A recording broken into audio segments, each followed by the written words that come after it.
मरहबा मरहबा। मैं कह सकती थी गुड टू सी यू, लेकिन आज के टॉपिक्स की मुनासिबत से मैंने सोचा आपको मरहबा कहा जाए। इसका मतलब है कोई कंस्पिरेसी थ्योरी आ रही है कोई, है ना? कॉन्स्पिरेसी, उसमें क्वेश्चंस बहुत ज़्यादा है, लेकिन बात जो आपसे मंसूब है वो ये कि 3 माह तक तकरीबन इस बार आप वेकेशंस पे लंदन में क़याम पजीर हैं, और जिस दिन आपने वापसी का इरादा किया वहाँ सफ़ेद फार्मों के मुजाहरे शुरू हो गए जी, यहाँ से इमिग्रेंट्स को धकेला जाए। फिर हमने देखा जरदारी साहब चीन के विजिट पे, नवाज शरीफ साहब उसी दिन लंदन, जिस दिन आप वापस आ रहे थे उसी दिन लंदन रवाना हो गया आफ्टर सो लॉन्ग चेकअप के लिए।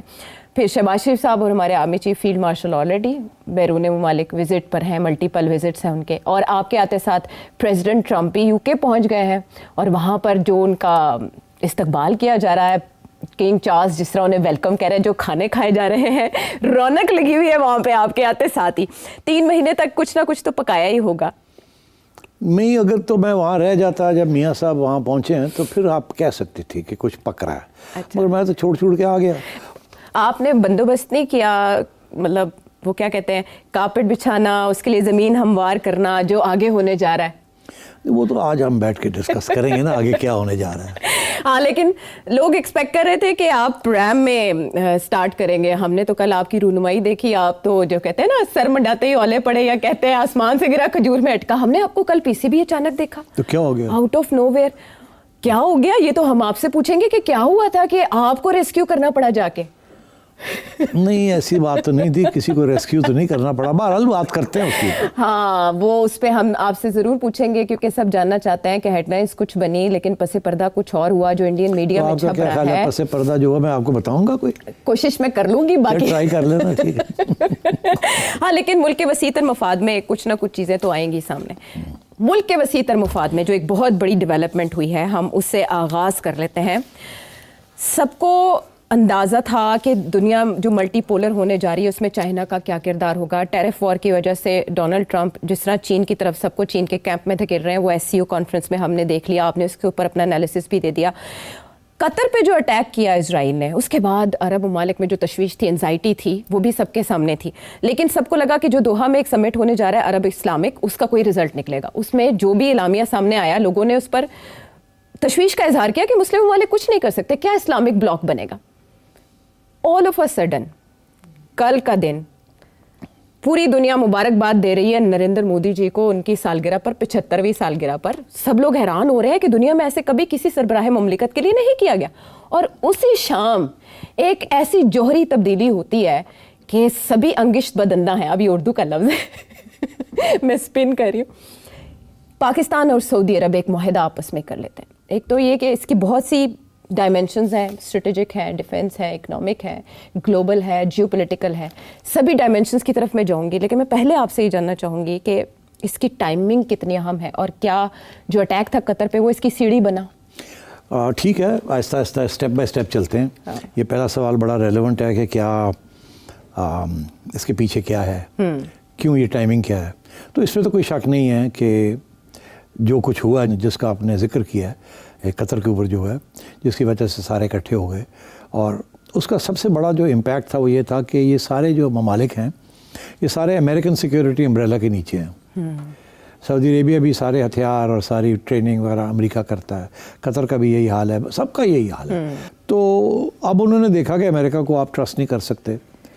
हाँ। क्योंकि इजराइल ने उसके बाद भी बहुत से अग्रेसिव किस्म के बयान दिए हैं कि जहाँ भी होगा, अगर हमास के लोग होंगे, लीडर होंगे, तो हम हर जगह पे जाके मारेंगे उनको।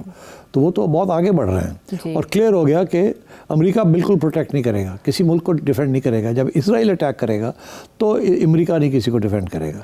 तो फिर इन लोगों ने अमेरिकन अम्ब्रेला तो इसीलिए लिया हुआ था ना, तो एक अपने खिलाफ तो नहीं लिया हुआ था, उन्होंने तो इजराइल के खिलाफ लिया हुआ था ना। उनका ख्याल था सबसे ज़्यादा थ्रेट जो आ रही है उनको, वो इजराइल से आ रही है। तो अब इनको समझ आ गई है कि अमेरिका जो है is a non reliable partner. वो ठीक है, उनके हथियार है, वो बेचता है, इनसे पैसे लेता है, अड्डे बना लिए हैं, सब कुछ ये वो। मगर अब पहली दफ़ा ये सोच उनकी बदली है कि इसको ट्रस्ट नहीं किया जा सकता। और इजराइल जो है वो पीछे नहीं हट रहा, वो आगे बढ़ रहा है। तो इसका मतलब है ये तो पहला खतरा है, आगे और भी बड़े गड़बड़ हो सकती है। तो हमें अब अपनी सिक्योरिटी का सोचना चाहिए। तो उस सिलसिले में पहले तो उन्होंने आपस में ये डिस्कशन की है कि हम एक दूसरे के साथ मिल के क्या कर सकते हैं। मेरा ख्याल है वहाँ बहुत से इख्तलाफात थे, बिकॉज OIC तो सिर्फ मिडल ईस्ट नहीं, और भी बहुत से मुस्लिम ममालिक हैं, तो वो इकट्ठा होना बड़ा मुश्किल था।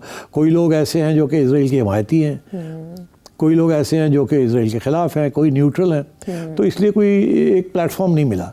मगर तो फिर इन्होंने ये सोचा, सऊदी अरेबिया ने और मेरा ख्याल है कतर ने और UAE वालों ने, कि हम कुछ अलहदा कुछ चीज़ सोचें अपनी। और उसमें ज़ाहिर है जो बात समझ आई वो यही समझ आई कि एक पाकिस्तान वहाँ पहुँचा हुआ था, उसको बुलाया हुआ था याद, तो ये पहुँचे हुए। तो Pakistan is the leading only nuclear power Muslim state, और पास नहीं है न्यूक्लियर वेपन।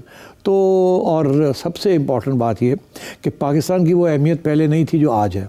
क्या हुआ, पहले क्यों नहीं थी? अब ये नज़र ये आया कि ओहो, ये तो बड़े लड़ाकू हैं, ये तो बड़ी ज़बरदस्त लड़ाई करते हैं, इन्होंने इंडिया की पिटाई कर दी, कमाल ही हो गया, ये तो हमने सोचा ही नहीं था। दुनिया सडनली इज वोकन अप, यार पाकिस्तानी फौज, पाकिस्तानी कौम इतने नर लोग ने, इतने लड़ते ने और ठीक ठाक लड़ते ने और उड़ा के रख देते ने। मतलब है कि आफ्टर इजराइल अब तो लोग कहते हैं इजरायली आर्मी क्या है, पाकिस्तानी आर्मी जी। तो आपकी फौज ने आपको कहाँ पहुँचा दिया है लोगों की नज़रों में, आपके मुल्क की इज्जत और आपकी बेसिक स्ट्रेंथ। तो लोगों ने कहा यार दिस इज़ द सोल्यूशन। अच्छा, पहले ये था कि भाई वो कोई इंस्टीट्यूशनल अरेंजमेंट नहीं था, वो यही था कि जी मक्का शरीफ को डिफेंड करने के लिए वगैरह थोड़े बहुत सिक्योरिटी फोर्सेस थी इनके पास, ट्रेनिंग पुलिस और थोड़ी बहुत इंटरनल सिक्योरिटी। अब उन्होंने डिफेंस पैक्ट साइन किया है जिसमें ये कहा गया है कि अगर आपके ऊपर जंग होती है तो हमारी जंग है जी। एक मुल्क पे हमला, दूसरे मुल्क पे तसव्वुर। ये कोई छोटी बात नहीं है, ये बहुत बड़ी बात है। हाँ। ऐसी बातें कम ही होती हैं तारीख के अंदर। ये होती है अलायंस है, सिक्योरिटी का है, हेल्प करेंगे, ये करेंगे, ये this is a very big step. तो मैं समझता हूँ कि ये बड़ा सोच समझ के ये कदम उठाया गया और ये अनाउंसमेंट की गई। तो अब वो बिल्कुल उसकी वजह सिंपली ये है कि लोगों ने पहचान लिया है कि पाकिस्तान की फ़ौज के साथ क्लोज रहना, उनको अपने साथ रखना इज़ एन एडवांटेज। और अब दुनिया, इवन इजराइल, इसको रिकग्नाइज़ करेगा।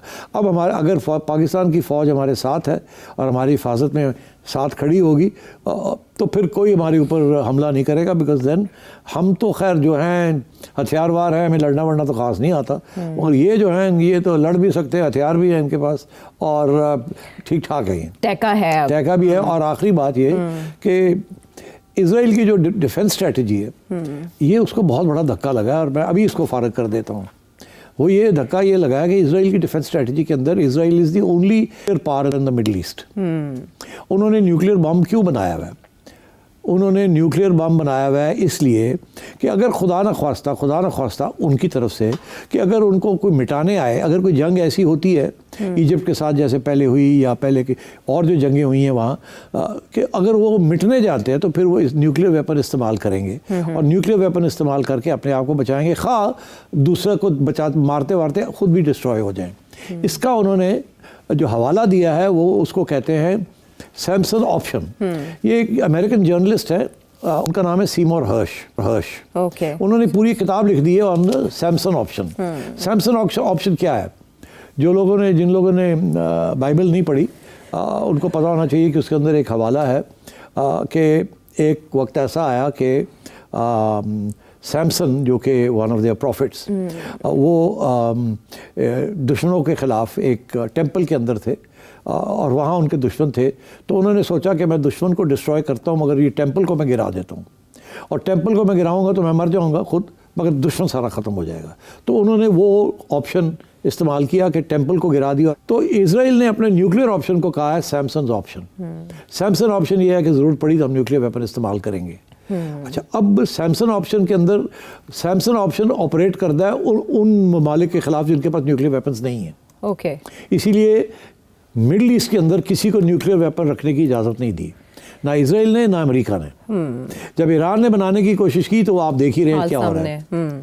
तो अब सूरत हाल ये है कि पाकिस्तान की entry into a defence pact with Saudi Arabia brings the nuclear Samson option की छुट्टी होगी, बिकॉज अब जब पाकिस्तान साथ आता है तो पाकिस्तान के साथ न्यूक्लियर वेपन भी आता है। तो ये मास्टर स्ट्रोक है सऊदी अरब का। तो ये मास्टर स्ट्रोक है सऊदी अरेबिया का कि और कुछ नहीं आता या नहीं आता, धमकी तो आ गई ना, हाँ। एक डिफेंस पैक्ट तो हो गया ना। तो आई थिंक ये बहुत बड़ा सिग्नल है। और इजराइल को अब सोचना पड़ेगा कि सैमसन ऑप्शन जो है अब वो इस्तेमाल कर भी सकते हैं कि नहीं, क्योंकि और पाकिस्तान साथ आ गया। अब लोगों ने जब पूछा सऊदीज को कि आपने ये क्यों किया, ये मुआहदा क्यों किया, तो 2 सवाल कीछे। पहला सवाल ये पूछा कि ये जो कतर में हुआ है उसकी वजह से हुआ है।